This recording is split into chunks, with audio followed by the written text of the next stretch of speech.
Now, Syria says it's not going to the long-awaited peace summit to hand over power or form a transitional government. The statement from the country's information minister has sparked fears the planned Geneva conference will be called off. Well, we now have an exclusive opportunity to discuss this vital issue directly with an advisor to President Assad, Dr. Bouthania Shaaban. She joins us now live for more from Damascus. Thank you so much for joining us to discuss this, Dr. Shaaban. So as we know, so many efforts to hold a Syrian peace conference have failed so far. How different can we expect things to be this time around? I mean, will the Syrian government attend the Geneva Peace Conference?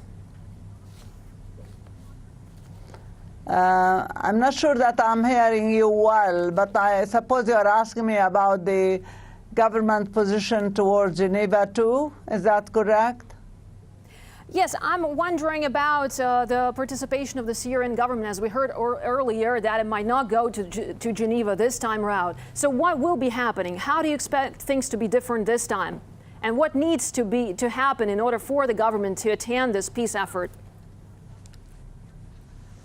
Well, the Syrian government has announced many times that it is ready to attend Geneva without preconditions. The problem is with the others who speak many different languages at different places and who keep putting conditions. We just learned that the Russians and the Americans have agreed that Geneva too should be convened without any preconditions from any side. So that's fine with us. But what about the opposition now in Syria? I mean, who are you ready to sit down to talk with? Is there any party? I know that the opposition is becoming radicalized, but, could you name perhaps one group that you're ready to negotiate with at this point? Well, there are many groups of opposition. The problem is that in some countries calling armed groups as oppositions or armed mercenaries or al-Qaeda and al-Nusra as oppositions. I think what we need to do is to have the people who represent political oppositions and who care about Syria and about the interests of Syria and the Syrian people. If you heard Saud al-Faisal yesterday, the foreign minister of Saudi Arabia, you would immediately realize that the coalition that Saud al-Faisal represents is made by parties who have nothing to do with the Syrian people. The question we would like to ask is, who do these people represent on the ground? We would like to know. Do they represent al-Nusra or al-Qaeda, or who do they represent? They are not made in Syria. They do not represent the Syrian people. At this point, the UN Arab League envoy, Ladar Brahimi, is meeting the delegates from Russia and the U.S. and other permanent UN members. But, at this gathering, we don't have any representatives from the Syrian government or the opposition present. So how can we expect any progress there then? Well, the Syrian government is supposed to attend the Geneva too, not today. Now they are meeting in order to put the invitation letter, the date, etc. We don't have to attend today. But the Syrian government will be attending Geneva too without any preconditions. And I think the progress should be made by the Syrian people. The problem we are having now is that other parties like Saudi Arabia and the US assume themselves to be representing the Syrian people. And so they take the liberty to speak in the name of the Syrian people. I think they should honor their words that the Syrian people are the ones who should decide their future and who should dialogue in Geneva too, and who should reach a decision about the future of their country and about what their country would look like in the future. Well, Dr. Shaaban just said that Syrian government will attend the Geneva Peace Conference. However, we are hearing that the leading Western-backed opposition group has refused to attend peace talks in Geneva unless President Assad steps down. So what's your take on this situation? These are not opposition groups. These are the groups that are made by Saud al-Faisal, by Turkey, by other parties in the world. Could they tell us who these people represent on the ground? Like the coalition, who do they represent? We want to know. Many groups on the ground have refused the coalition. Many nationalist opposition have refused the coalition.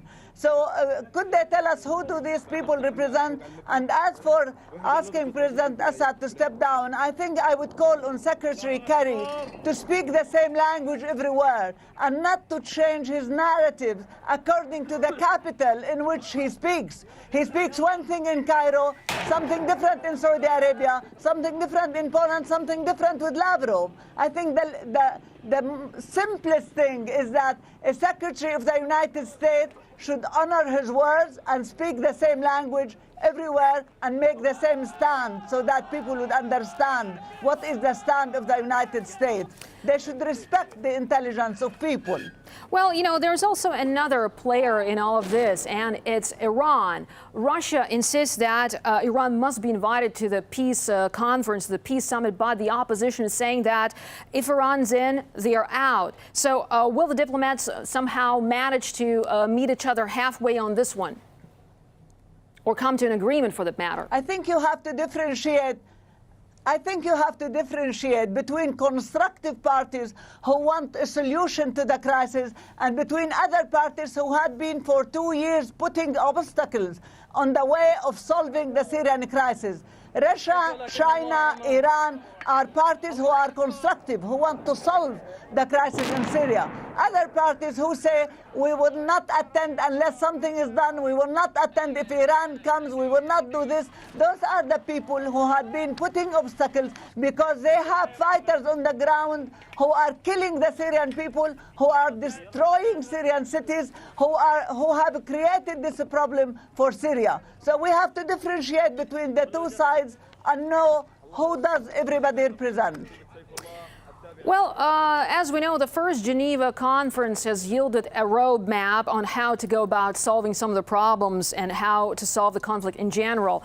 But so far, things haven't gone exactly to plan. How do you expect Geneva 2 to be different and to be more effective in that sense?